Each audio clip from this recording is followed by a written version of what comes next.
mean. Chapter 33. The Fall of a Chieftain. There never was such an overturn in this world. Each of these 6 men was as though he had been struck. But with Silver the blow passed almost instantly. Every thought of his soul had been set full stretch like a racer on that money. Well, he was brought up in a single second, dead, and he kept his head, found his temper, and changed his plan before the others had had time to realize the disappointment. "Jim," he whispered, "take that, and stand by for trouble." And he passed me a double-barreled pistol. At the same time he began quietly moving northward, and in a few steps had put the hollow between us 2 and the other 5. Then he looked at me and nodded, as much as to say, "Here is a narrow corner," as indeed I thought it was. His looks were now quite friendly, and I was so revolted at these constant changes that I could not forbear whispering, "So you've changed sides again." There was no time left for him to answer in. The buccaneers, with oaths and cries, began to leap, one after another, into the pit, and to dig with their fingers, throwing the boards aside as they did so. Morgan found a piece of gold. He held it up with a perfect spout of oaths. It was a 2-guinea piece, and it went from hand to hand among them for a quarter of a minute. 2 guineas! Roared Mary, shaking it at Silver. "That's your 700,000 pounds, is it? You're the man for bargains, ain't you? You're him that never bungled nothing, you wooden-headed lubber." "Dig away, boys," said Silver, with the coolest insolence. "You'll find some pig-nuts, and I shouldn't wonder." "Pig-nuts!" repeated Mary in a scream. "Mates, do you hear that? I tell you now, that man there knew it all along. Look in the face of him, and you'll see it wrote there." "Ah, Mary," remarked Silver, "standing for cap'n again. You're a pushing lad, to be sure." But this time everyone was entirely in Mary's favor. They began to scramble out of the excavation, darting furious glances behind them. One thing I observed, which looked well for us. They all got out upon the opposite side from Silver. Well, there we stood, 2 on one side, 5 on the other, the pit between us, and nobody screwed up high enough to offer the first blow. Silver never moved. He watched them, very upright on his crutch, and looked as cool as ever I saw him. He was brave, and no mistake. At last Mary seemed to think a speech might help matters. "Mates," says he, "there's 2 of them alone there. One's the old cripple that brought us all here and blundered us down to this. The other's that cub that I mean to have the heart of. Now, mates." He was raising his arm and his voice, and plainly meant to lead a charge, but just then, crack, crack, crack, 3 musket shots flashed out of the thicket. Mary tumbled head foremost into the excavation. The man with the bandage spun round like a teetotum, and fell all his length upon his side, where he lay dead, but still twitching, and the other 3 turned and ran for it with all their might. Before you could wink, Long John had fired 2 barrels of a pistol into the struggling Mary, and as the man rolled up his eyes at him in the last agony, "George," said he, "I reckon I settled you." At the same moment the doctor, Gray, and Ben Gunn joined us, with smoking muskets, from among the nutmeg trees. "Forward!" cried the doctor. "Double quick, my lads, we must head 'em off the boats." And we set off at a great pace, sometimes plunging through the bushes to the chest. I tell you, but Silver was anxious to keep up with us. The work that man went through, leaping on his crutch till the muscles of his chest were fit to burst, was work no sound man ever equalled, and so thinks the doctor. As it was, he was already 30 yards behind us, and on the verge of strangling, when we reached the brow of the slope. "Doctor," he hailed, "see there! No hurry!" Sure enough, there was no hurry. In a more open part of the plateau, we could see the 3 survivors still running in the same direction as they had started, right for Mizzenmast Hill. We were already between them and the boats.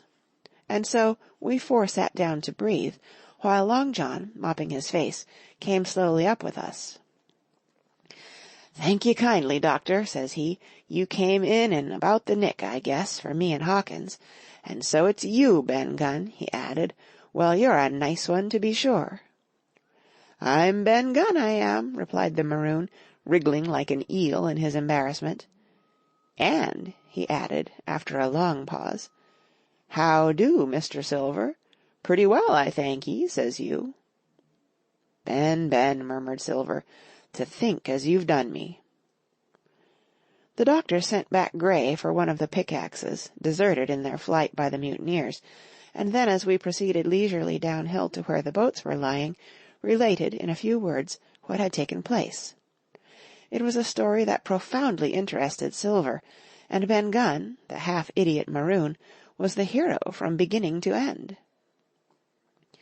Ben, in his long, lonely wanderings about the island, had found the skeleton. It was he that had rifled it. He had found the treasure. He had dug it up. It was the haft of his pickaxe that lay broken in the excavation. He had carried it on his back in many weary journeys, from the foot of the tall pine to a cave he had on the two-pointed hill at the northeast angle of the island, and there it had lain stored in safety since 2 months before the arrival of the Hispaniola. When the doctor had wormed the secret from him on the afternoon of the attack, and when next morning he saw the anchorage deserted, he had gone to Silver, given him the chart, which was now useless, given him the stores, for Ben Gunn's cave was well supplied with goat's meat salted by himself, given anything and everything to get a chance of moving in safety from the stockade to the two-pointed hill, there to be clear of malaria and keep a guard upon the money. "As for you, Jim," he said, "it went against my heart, but I did what I thought best for those who had stood by their duty, and if you were not one of these, whose fault was it?" That morning, finding that I was to be involved in the horrid disappointment he had prepared for the mutineers, he had run all the way to the cave, and, leaving the squire to guard the captain, had taken Gray and the Maroon and started, making the diagonal across the island, to be at hand beside the pine. Soon, however, he saw that our party had the start of him, and Ben Gunn, being fleet of foot, had been dispatched in front to do his best alone. Then it had occurred to him to work upon the superstitions of his former shipmates, and he was so far successful that Gray and the doctor had come up and were already ambushed before the arrival of the treasure hunters. "Ah," said Silver, "it were fortunate for me that I had Hawkins here. You would have let old John be cut to bits and never given it a thought, Doctor." "Not a thought," replied Dr. Livesey cheerily. And by this time we had reached the gigs.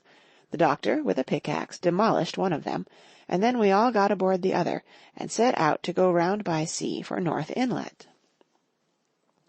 This was a run of 8 or 9 miles. Silver, though he was almost killed already with fatigue, was set to an oar, like the rest of us, and we were soon skimming swiftly over a smooth sea.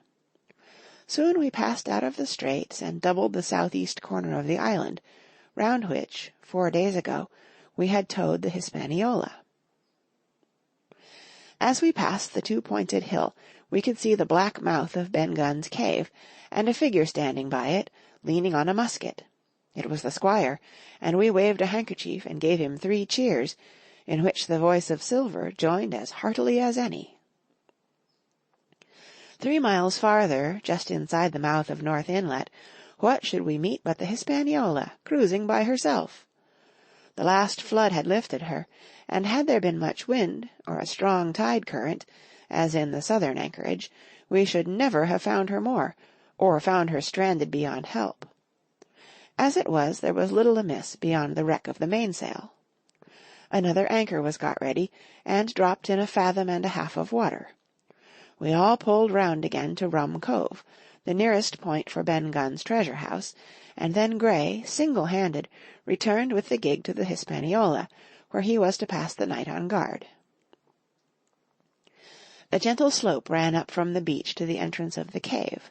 At the top the squire met us. To me he was cordial and kind, saying nothing of my escapade, either in the way of blame or praise. At Silver's polite salute he somewhat flushed. "John Silver," he said, You're a prodigious villain and impostor, a monstrous impostor, sir. I am told I am not to prosecute you. Well, then, I will not.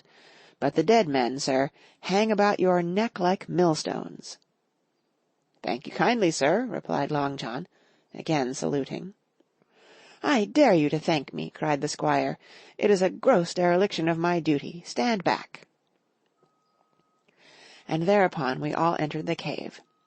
It was a large, airy place, with a little spring and a pool of clear water, overhung with ferns. The floor was sand. Before a big fire lay Captain Smollett, and in a far corner, only duskily flickered over by the blaze, I beheld great heaps of coin and quadrilaterals built of bars of gold. That was Flint's treasure that we had come so far to seek, and that had cost already the lives of 17 men from the Hispaniola. How many it had cost in the amassing, what blood and sorrow, what good ships scuttled on the deep, what brave men walking the plank blindfold, what shot of cannon, what shame and lies and cruelty, perhaps no man alive could tell. Yet there were still 3 upon that island, Silver and old Morgan and Ben Gunn, who had each taken his share in these crimes, as each had hoped in vain to share in the reward. "Come in, Jim," said the captain. "You're a good boy in your line, Jim, but I don't think you and me'll go to sea again. You're too much of the born favourite for me. Is that you, John Silver? What brings you here, man?" "Come back to my duty, sir," returned Silver. "Ah," said the captain, and that was all he said. What a supper I had of it that night, with all my friends around me, and what a meal it was, with Ben Gunn's salted goat, and some delicacies, and a bottle of old wine from the Hispaniola. Never, I am sure, were people gayer or happier, and there was Silver, sitting back almost out of the firelight, but eating heartily, prompt to spring forward when anything was wanted, even joining quietly in our laughter, the same bland, polite, obsequious seaman of the voyage out. End of chapter 33. Read by Kara Schallenberg, www.kray.org, on Saturday, October 10th, 2015, in El Sobrante, California.